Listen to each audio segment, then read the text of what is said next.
Hi,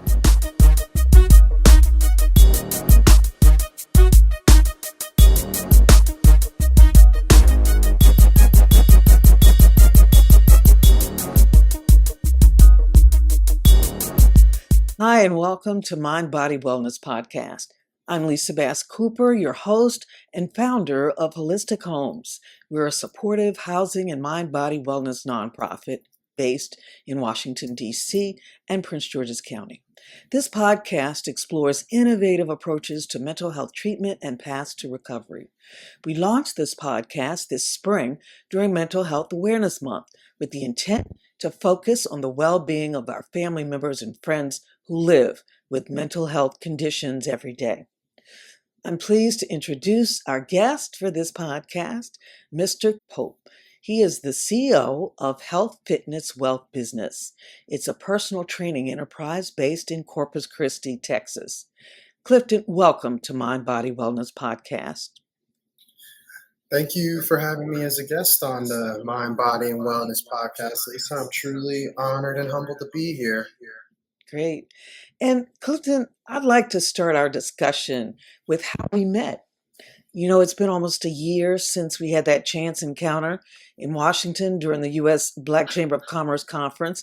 And now here we are collaborating to offer your services for Holistic Homes and to talk about those services. So, you know, I'm really excited about it. Tell us, I just want to know a little bit about why you stayed so focused on the vision that I shared with you back then.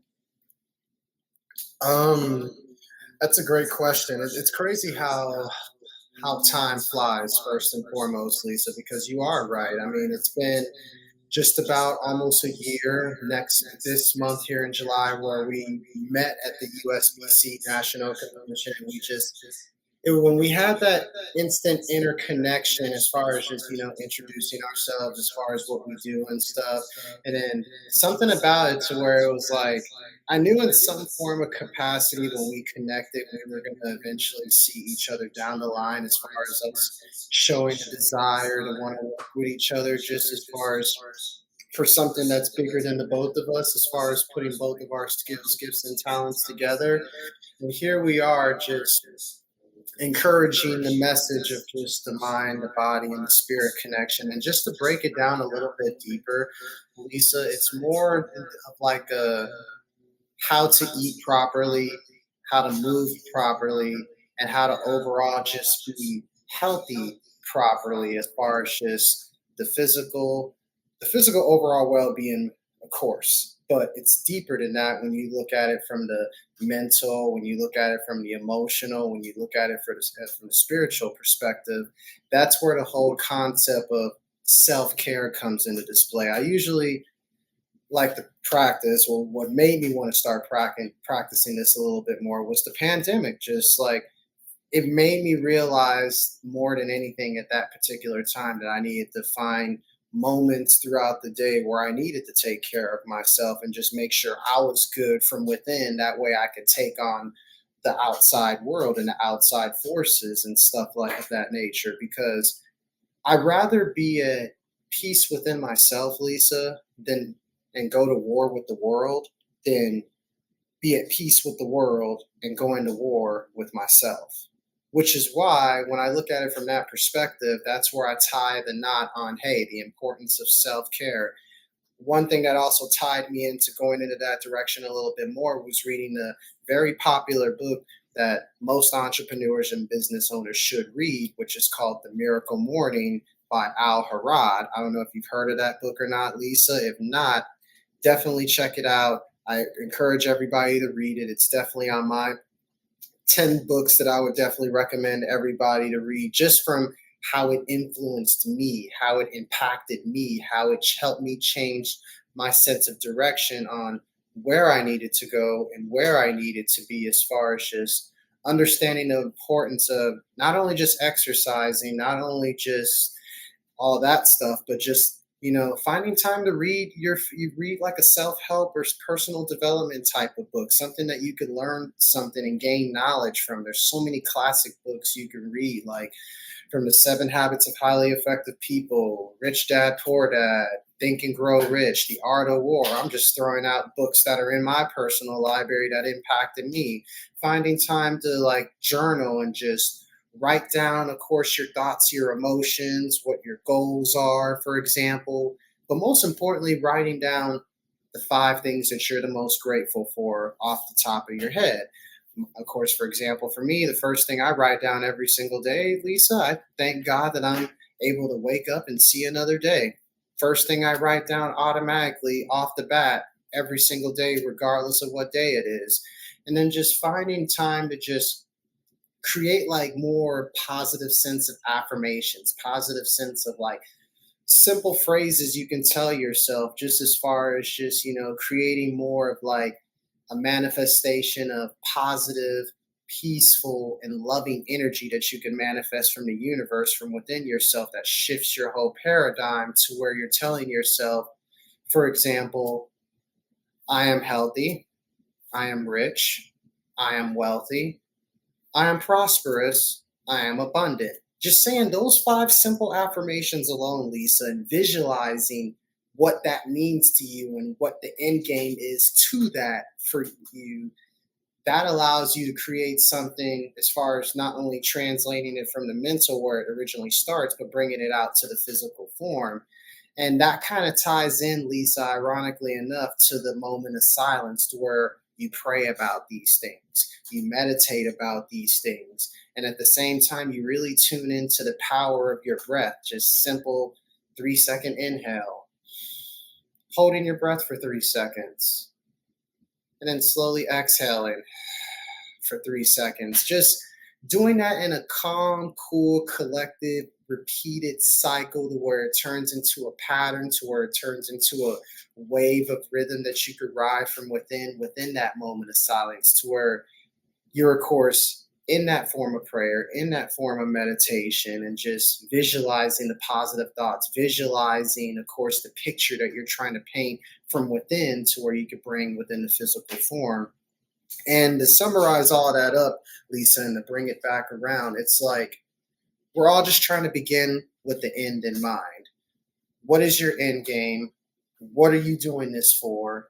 And how are you going to be able to tap into your talent, skill, and gift to where you can display that passion within yourself that you already had, but now you're putting it on display for the world to see based off of whatever it is that the course of your journey of life is, and the path that is laid out in front of you that God is allowing you to follow as far as your overall calling. And that's kind of what led me to where I currently am at this very point, just being that holistic fitness trainer and that entrepreneur, and just creating different avenues and different lanes, and always just keeping my options open more than anything.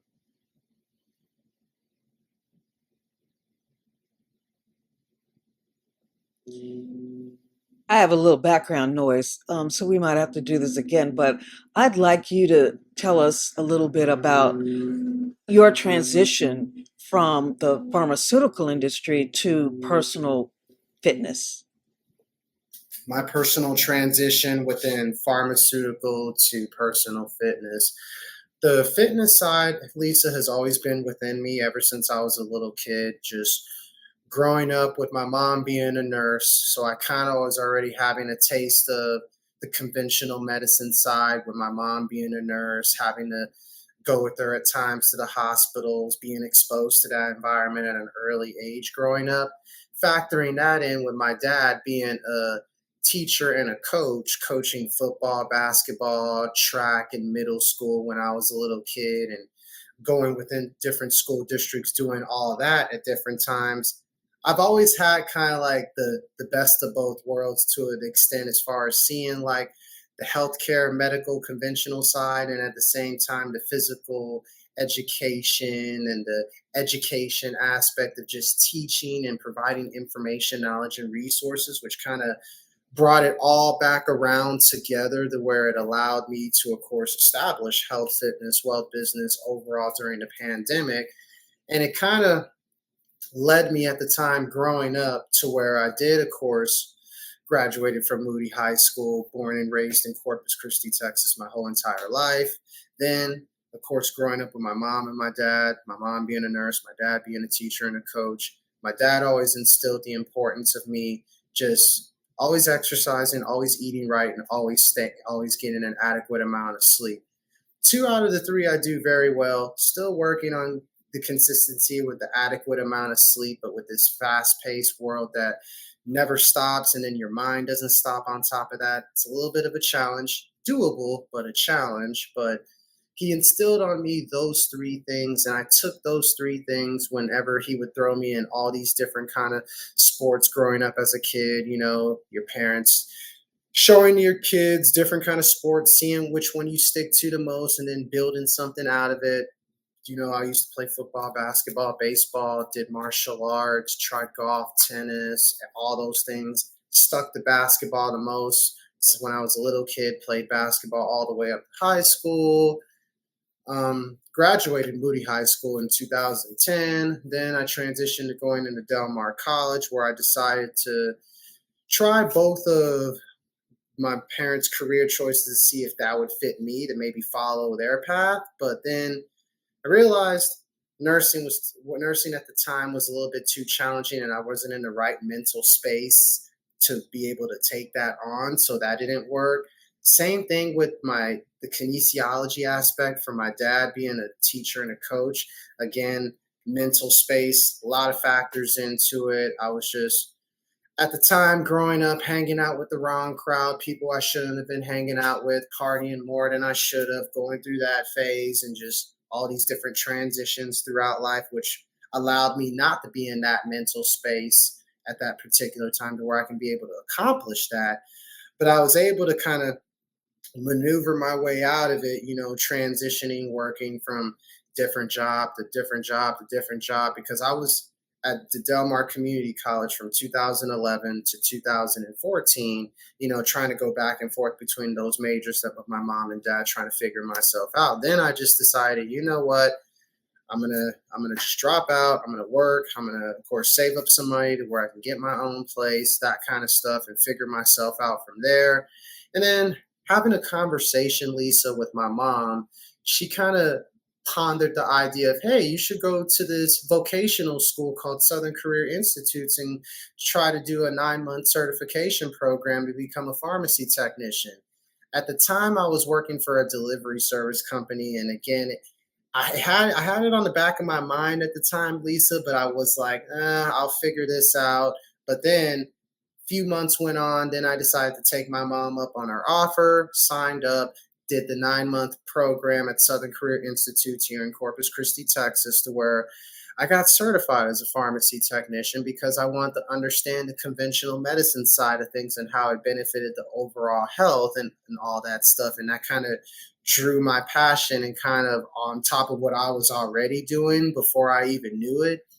And then, pandemic happened. That was when times in the pharmacy became like completely different, to where it sucked the joy and it sucked the passion and it sucked the love out of me wanting to do it.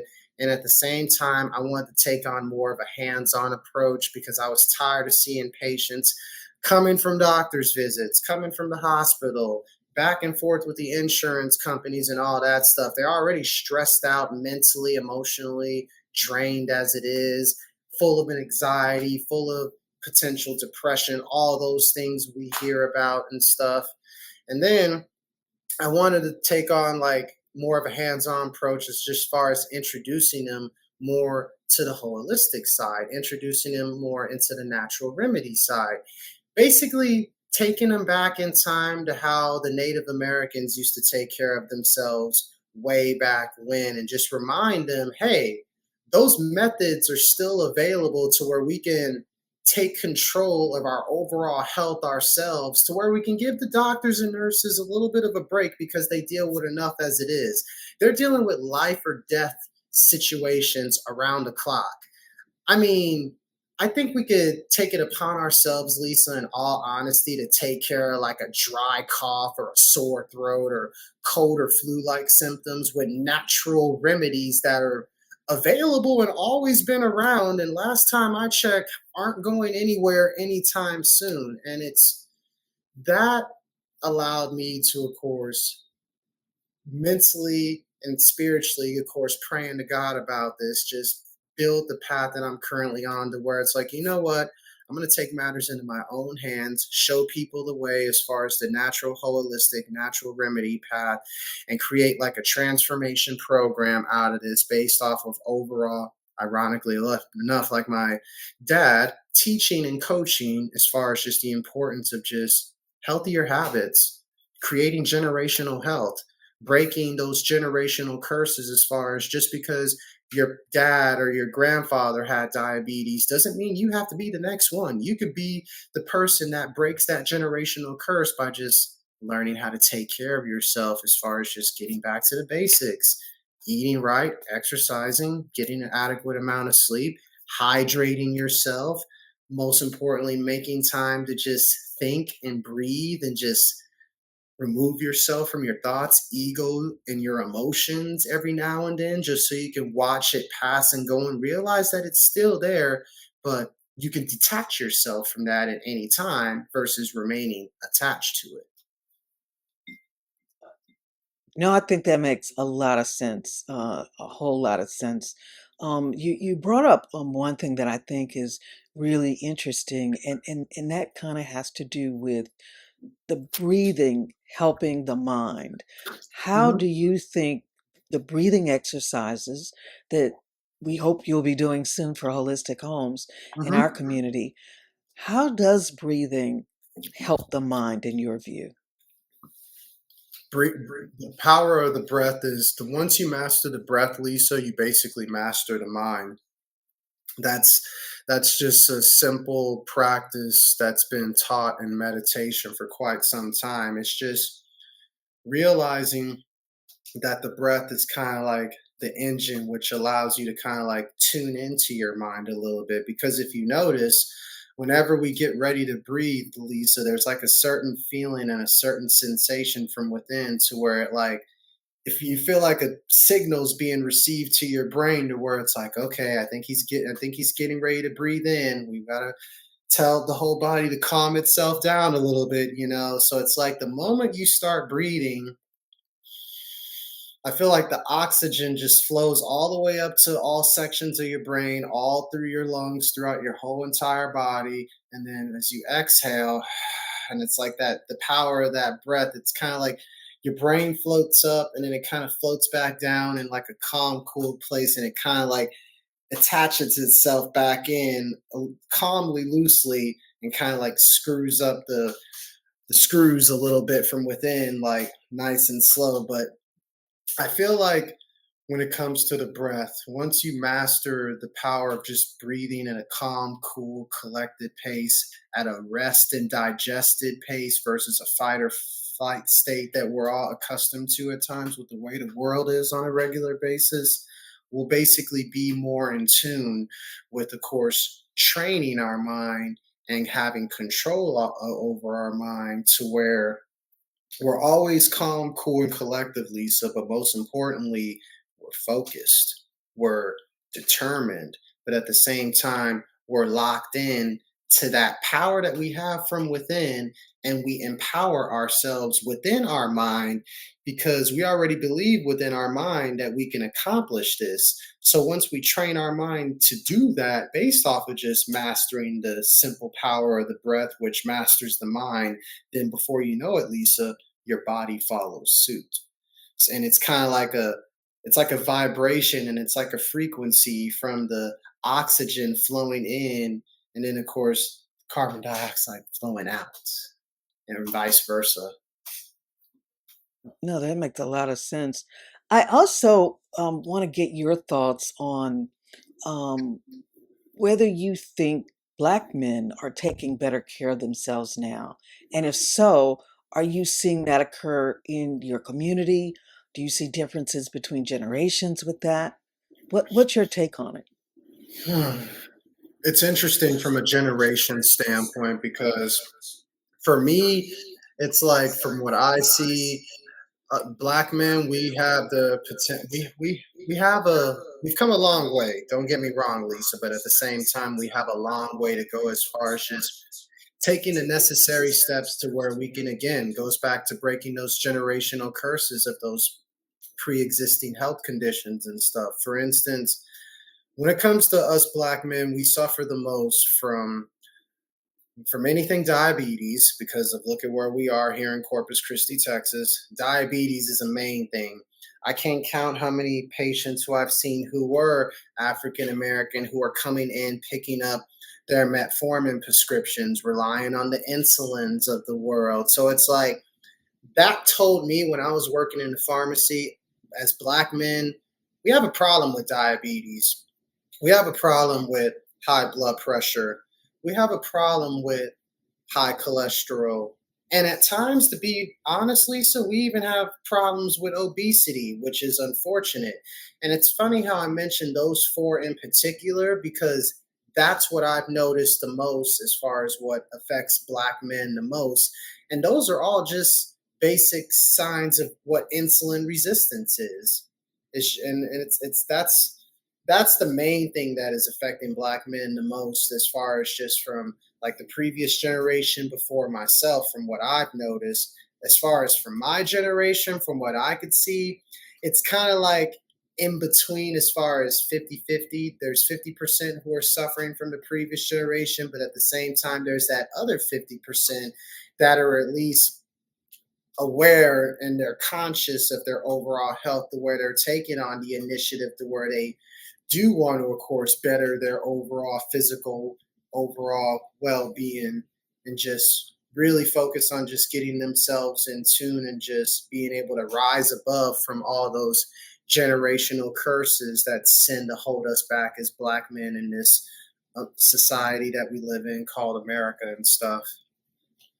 So there's plenty of room for growth all the way around, Lisa. It's just we need a little bit more of like accountability groups, mastermind men's groups. We need like more us black men to come together and maybe start like our own like running club, fitness club, yoga club, meditation club of some sorts, to where we can get together, I don't know, maybe once or twice a month, or on a weekly basis, even for that matter, and just be able to connect in all those things to really just strengthen the mind, body, and spirit connection.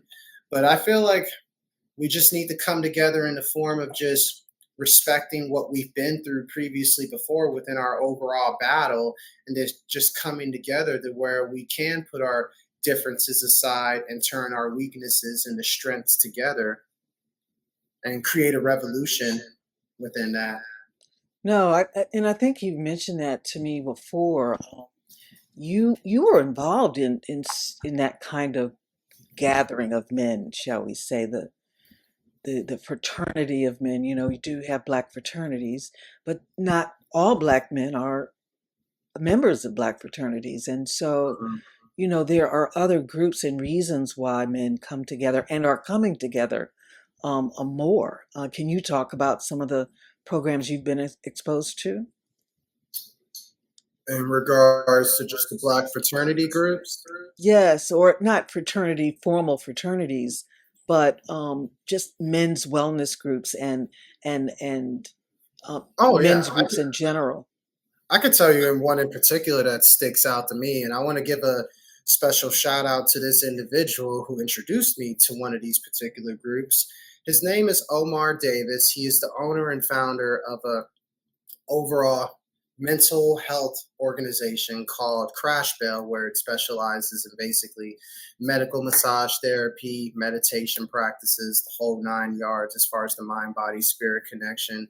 Definitely look him up on YouTube, Google. He's all over the place. He was originally had his practice going heavily in New York City, and then the pandemic came. He came down to Corpus Christi, Texas, which he was originally from, but then he moved out of Corpus when he finished high school, moved to like Oklahoma, then he went to like New York and all this stuff, been all over the place. But fast forward to about December 2022, it was Omar Davis. He introduced me to a masterminds men's group, and he kind of started having get-togethers at a church here in town called Saints Ephesacal Church. I probably am saying the name of that church wrong, but we had it at a church, and what it had in there, Lisa, it had a labyrinth in there to where you could like walk the labyrinth and kind of be in tune with the higher powers that be, God, consciousness, all those things. And it allowed you to kind of just like, again, just have that moment of silence and time to yourself. It was like a walking prayer and a walking meditation in the way I can best describe it. I remember the first time I walked the labyrinth, Lisa. By the time I finished walking the labyrinth, I came out of there in tears because I literally felt the Holy Spirit from within me kind of just fully activated, just allowing me to let my thoughts, my feelings, and my emotions all out. And that's because I was going through a rough patch at that time. And it came in handy in particular, and that's just a primary example of some of the things that we did within those mastermind men's groups here in Corpus Christi, where Omar got together, myself and a couple of other gentlemen. There was times where we had 6 or 7 gentlemen in there, and there was times where it was just me, Omar, and maybe a couple of other people, 1 or 2 people. I mean, it had its moments where we literally formed like a brotherhood, and we had that going for about a few months, and then life kicked in. Everybody drifted off in different directions and stuff of that nature. But one experience in particular, and I'll never forget this, it was around that same time, December 2022 and stuff, that time frame. I remember going out to the beaches we have here in Corpus Christi, Texas, and Omar, he introduced me to some of his mastermind men's groups members that were with him in New York City when he was doing the exact same thing. He brought them down here to Corpus Christi, Texas to have like a little getaway on the condos and the beach and stuff. And I remember going out there, and I kind of felt what the New York City vibes were in Corpus. And that kind of hit me to the point where it gave me a better understanding of brotherhood, number one, and number two, the importance of why we need as Black men to stay united in the form of a brotherhood. Kind of like, for instance, how the Panthers were back in the day. But more on a more peaceful matter, but at the same time balancing it out with that little revolutionary figure, but in a controlled state of mind frame to where it's like it's a military operation focused on getting the job done, so to speak. And that's kind of what I got out of the mastermind men's group experience, in which I did with Omar. And to this day, me and Omar have been like this, and we've been like, we formed a brotherhood off of it, because before that, I mean, we kind of knew each other, but we didn't really like connect like that prior to that mastermind men's group.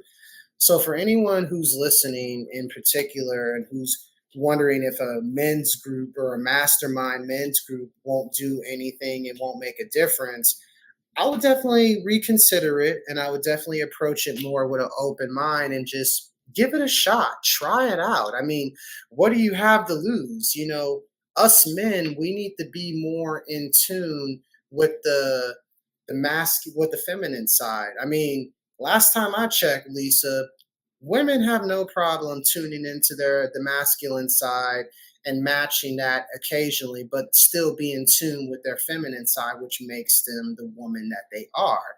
But at the same time, us men, and I remember Omar had a conversation about me about this, us men, we have trouble where we were groomed in society to be like, oh, we have to hold our feelings in, we have to hold our emotions in, we have to suck it up, we have to deal with it, we have to quote unquote man up in honor of tough love, so to speak. And don't get me wrong, I grew up on that mentality because my dad's always showed me tough love in that matter. I've had uncles and an aunt or two who's done the exact same thing. So I completely understand that it can definitely toughen you up and sharpen the saw when necessary. But as a society, us men, we've been trained to kind of keep our emotions instilled within us instead of being able to express them, because the more we keep our emotions inside, the more it tears us apart from within.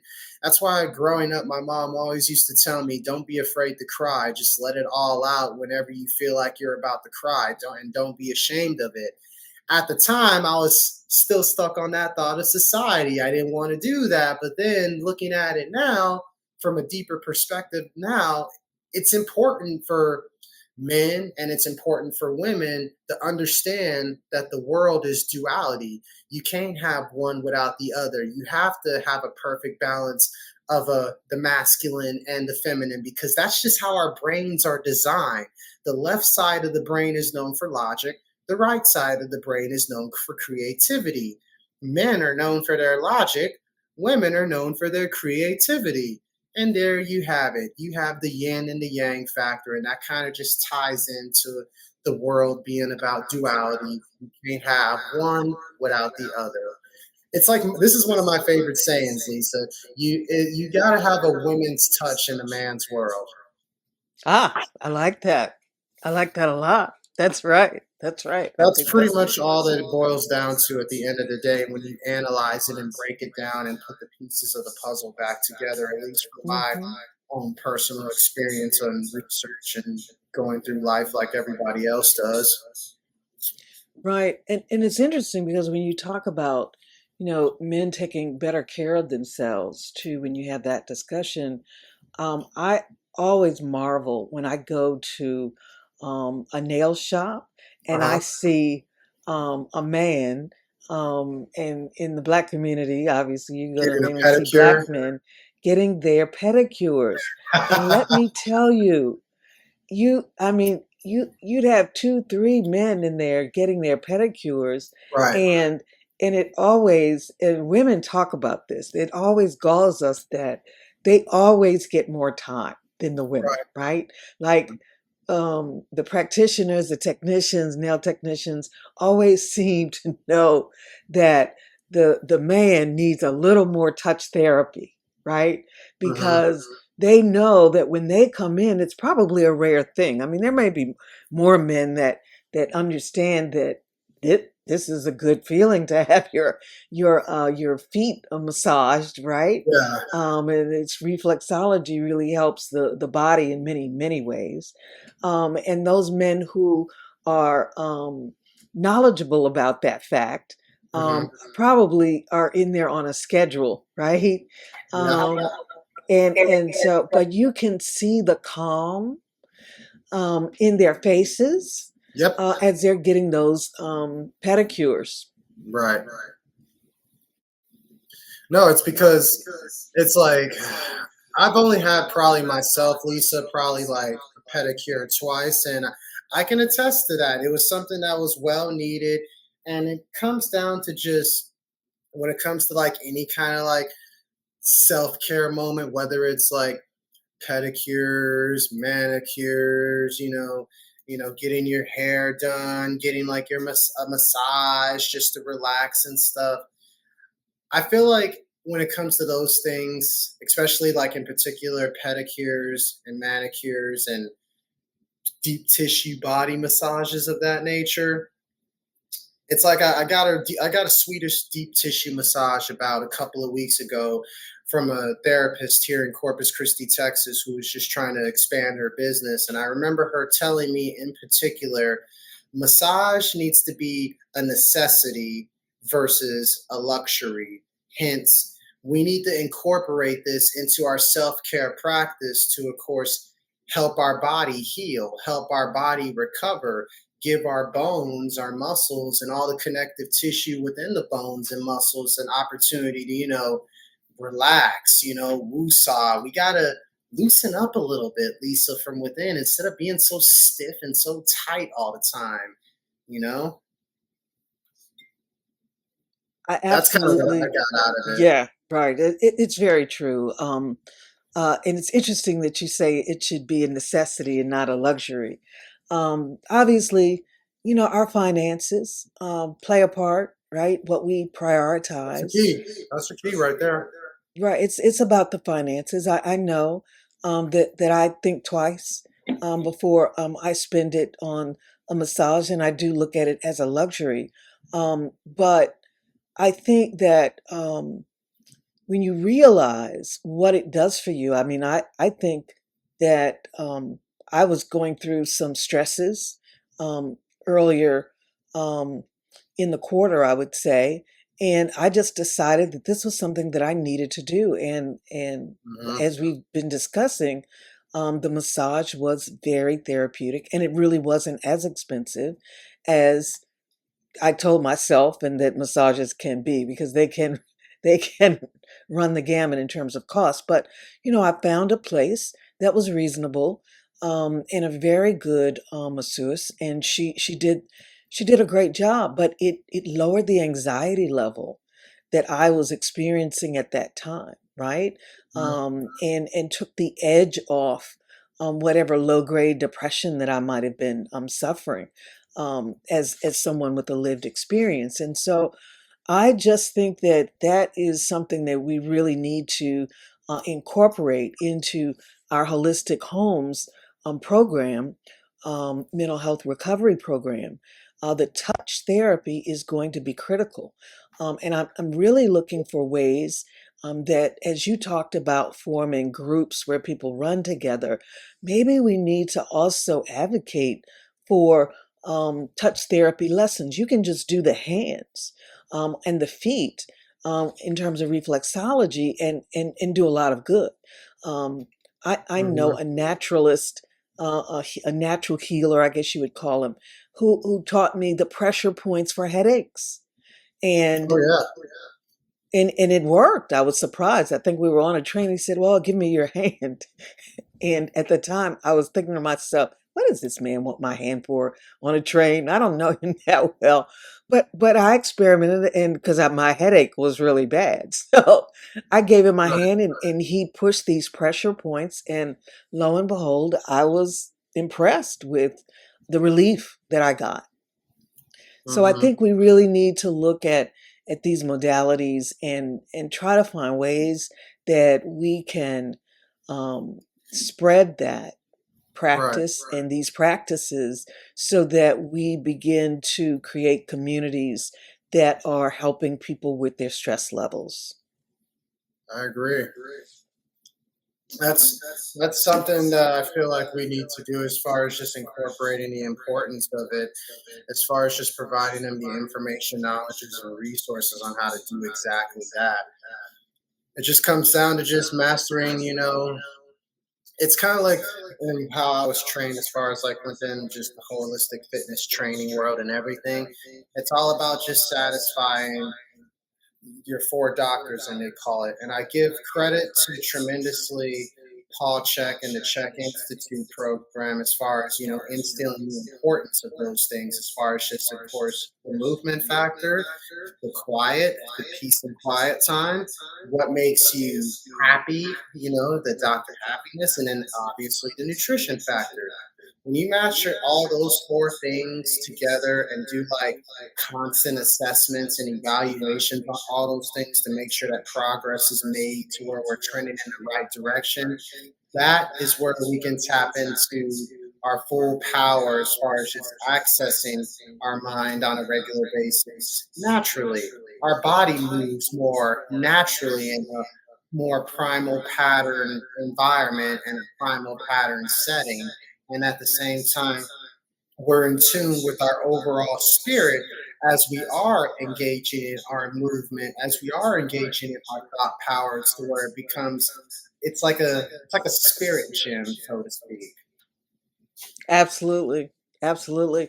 And I also wonder about, when you talk about generational differences in terms of wellness. There's a lot of talk about social media and technology, our cell phones, and disconnecting from Oh time yeah. to time from cell phones, which is unheard of with some generations, right? It's like Right. you take their cell phone, and they might have a nervous breakdown right then and there.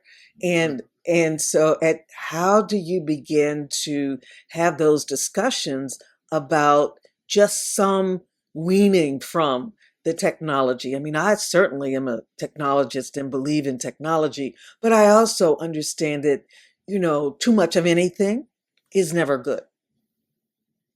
And that's where the balance comes in. What would you advise? As far as just helping people get overcome their attachment to technology, or Yes.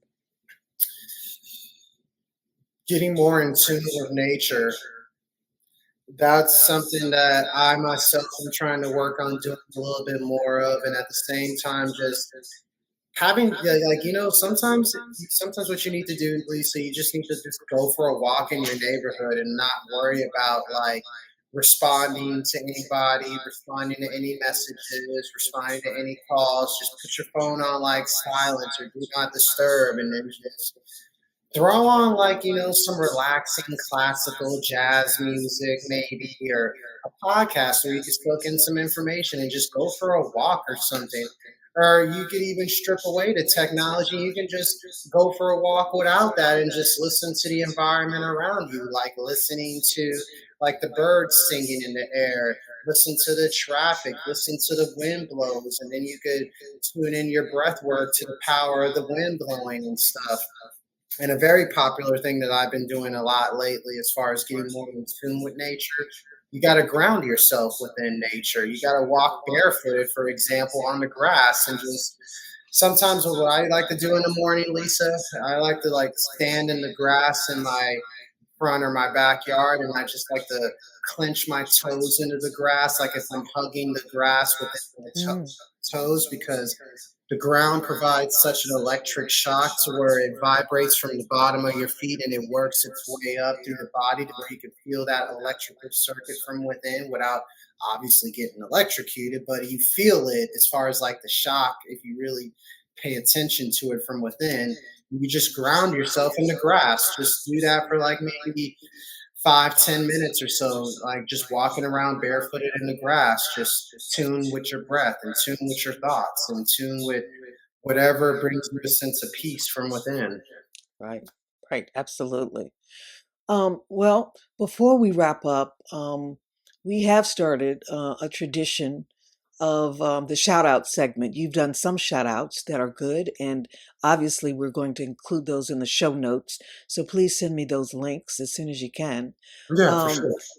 but we have a tradition here. You have one on your podcast, right, where you ask those questions, which I Right. think Yes, is I very do. interesting.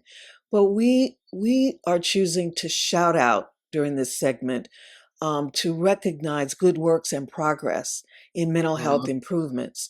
And you've talked about many of those during the show. But I also want to recognize a Dr. Francois Williams. He is also a Black male who is a psychiatrist, and he has a program called Talk Therapy. The therapy is spelled like hair in the middle. And he's working to increase the pipeline of Black men who are pursuing the field of psychiatry. There are probably about 1%, if that, of Black psychiatrists in the country. And there is a need to have more of them, to have that option. And his organization is supporting also community mental health. It's a mental health collective that uses one for one business models to provide affordable mental health services while at the same time bringing dignity through free haircuts and professional hair care services Wow. to Black boys in DC in Ward 7 and 8. And those Wow. are the poorest districts in the district. And so I just am so impressed with what he's doing. And I'm trying to track him down to get him on a podcast so we can talk Good. in depth as well. And so he knows that I'm after him for an interview. So hopefully that shout out will help. And then there's Ariel Jordan. She did a LinkedIn post yesterday to begin a minority mental health month. And Ariel is a mental health advocate and speaker. She's also an author. She's been nominated in the health and wellness category for the SAS Choice Awards by SAS Magazine. And she is also available to speak, and she's in the community doing a lot of outreach and speaking as well. So those are just two that I wanted to shout out. And as you've mentioned, Omar Davis also should be added to that list Oh yeah. that you've mentioned. Yeah, Omar Davis definitely deserves to be a part of that list just off of all the work that he does within the community and stuff. It's like He's a particular person, and I know if he's listening to this, and I'll probably talk to him later about this. In a way, I've never told him this, so this will probably be the first time he ever hears me say this.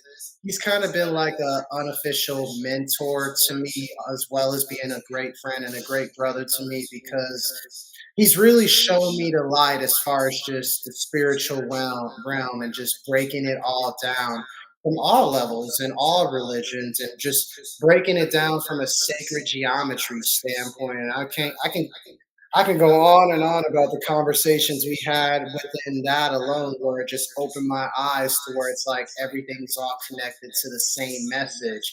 It just comes down to, did you get the message? Did you receive it? And to break it down for the listeners who, from an analogy perspective, are you going to get mad if it's a different mailman or a mail lady delivering your mail in every single day? Like, the point is, you got your mail that you were looking for, right? So it's like, no matter what kind of like religion it is, at the end of the day, it all points back to the same message. My point is this: did you get the message?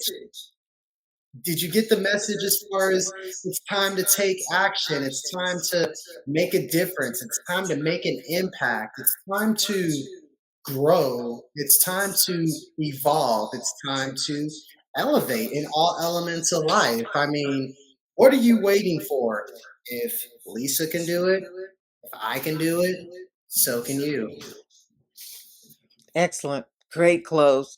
And so, as we wrap up our discussion, Clifton, I want to thank you so much for your perseverance, for your insight in No, of helping course. us make holistic homes and our program goals a reality with your many contributions and just your faith. Really, that's what I really appreciate about you.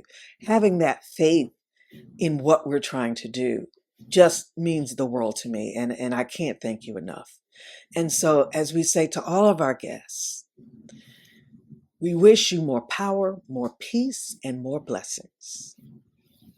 I do appreciate that, Lisa, and right back to you. Like I've told you before, and I'll say for all the listeners here at Health, Fitness, Wealth, Business, we encourage everyone to stay healthy, wealthy, and blessed. So, to everyone who's listening to the Mind, Body, and Wellness podcast, courtesy of Holistic Homes for Us, I send those wishes in honor of Health, Fitness, Wealth, Business as we continue to grow together and we continue to evolve, and we most importantly continue to get better together. Peace, love, positive vibrations. All right. Thank you so much. And if you enjoyed this discussion, please follow us on YouTube by clicking our subscribe button. On behalf of Holistic Homes and our Mind Body Wellness podcast, have a wonderful summer.